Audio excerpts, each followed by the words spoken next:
George Russell deveria ter perdido a pole position do GP da Áustria? Fica aqui que eu te conto a resposta. Na qualificação do GP da Áustria, Max Verstappen escapou da pista na curva 9, ali na sua última tentativa, quando o cronômetro já estava quase encerrando a sessão. Para quem não sabe onde é a curva 9, vou mostrar aqui o mapa operacional da pista, que é publicado pelo diretor de prova no site da FIA. Pode ver ali que tem a curva 9, e reparem que antes ali da curva 9, tem esses números aqui em amarelo e vermelho, né, o 15 e o 16, que representam os painéis luminosos que vão sinalizar ali para os pilotos ali bandeiras amarelas, bandeiras azuis, ou que usam, né, para comunicação com os pilotos. E nessa imagem aqui, estou mostrando onde que estava os pilotos quando o Verstappen escapou. Vocês veem que o próximo carro, depois do Verstappen, era o Kimi Antonelli, e o George Russell já estava lá mais atrás, ali ainda próximo, chegando da curva 6. Vamos ver então a onboard do Antonelli.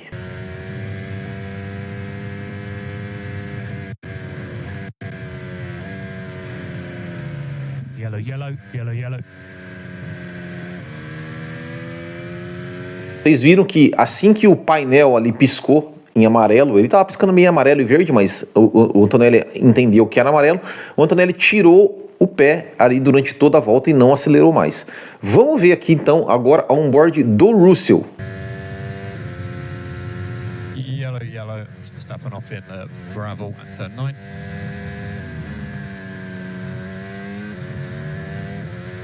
Aí vocês veem que o Russell, ele tira o pé, mas depois ele acelera novamente e melhora a sua volta. Mas olhando aqui de novo os painéis, você vê que o painel 15 antes da curva 9, ele tá piscando em amarelo, tem um pouquinho de verde ali, mas dá para perceber que é amarelo.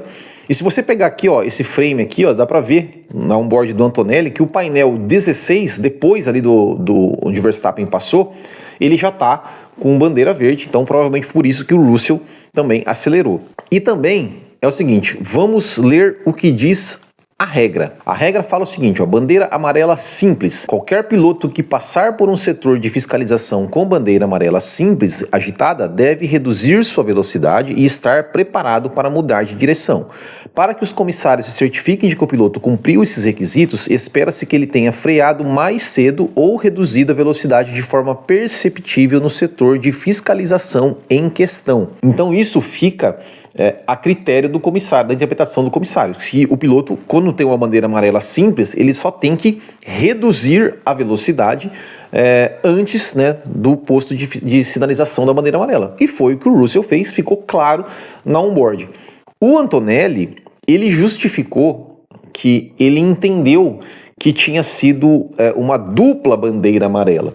O que é uma dupla bandeira? Qual que é a diferença? A dupla bandeira amarela, pela regra, é o seguinte, ó, qualquer piloto que passar por um setor de fiscalização com bandeira amarela dupla agitada deve reduzir significativamente a velocidade e estar preparado para mudar de direção ou parar.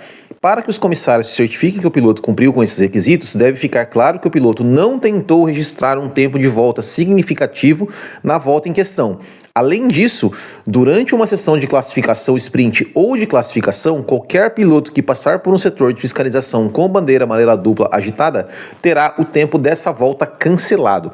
Então o Antonelli, ele pensou, e segundo ele disse que no painel do carro dele apareceu uma informação de bandeira amarela dupla, que depois ele questionou o engenheiro falou que ia verificar, que provavelmente foi um erro. Então ele achou que era bandeira amarela dupla, então assim, a volta dele seria cancelada, porque é o que diz na regra. Então ele continuou, ele nem, né, ele reduziu a velocidade e nem passou pelo local e nem reacelerou. O George Russell viu que era uma bandeira amarela localizada simples e reduziu a velocidade e depois acelerou normalmente. E olhando aqui a telemetria do George Russell, vocês percebem que ó, ali o desenho de cima ali é o acelerador, o desenho de baixo é o freio. Você vê que ali antes da curva 9, você vê que ó, olha só, ele tira totalmente o pé do acelerador e pisa no freio, né? E aí depois da curva 9, quando ele passa pela curva 9, que ele passa pelo Max Verstappen, que ele começa a acelerar novamente e tira o pé do freio. Então, assim, ele cumpriu a regra. Até olhando aqui as telemetrias comparadas do Russell e do Leclerc e do Hamilton, você vê aqui também, ó, de novo, ó, antes da curva 9, você vê que o Russell ele tira o pé na curva 9 até antes, né, do que o Leclerc e o Hamilton, que é a linha só do acelerador. Ó. Ele antes do que o Leclerc e o Hamilton, que vieram depois ainda, o Russell tira o pé antes do que o Leclerc e o Hamilton tiraram quando chegaram ao local do incidente do Max Verstappen. Então, para concluir, o Russell, na opinião dos comissários, na interpretação dos comissários, ele cumpriu a regra de que tem que tirar o pé significativamente, né, no setor de bandeira amarela. O Russell tirou o pé e depois que viu ali a sinalização com bandeira verde, reacelerou e melhorou seu tempo. Mas como que ele melhorou o tempo? Isso porque nos setores anteriores, setor 1 e 2, ele tinha baixado mais de 3 décimos o tempo de volta. Então, e mesmo com essa redução de velocidade que ele teve ali no setor 3, ainda assim conseguiu baixar o tempo da volta e marcar a pole position. E na minha opinião, os comissários acertaram em manter a pole position do George Russell. Então, tudo certo, pole correta, justíssima, acertada a decisão dos comissários. Mas vocês concordam? Discordam? Me conte aqui nos comentários. Valeu, muito obrigado, um grande abraço a todos, até o próximo e tchau.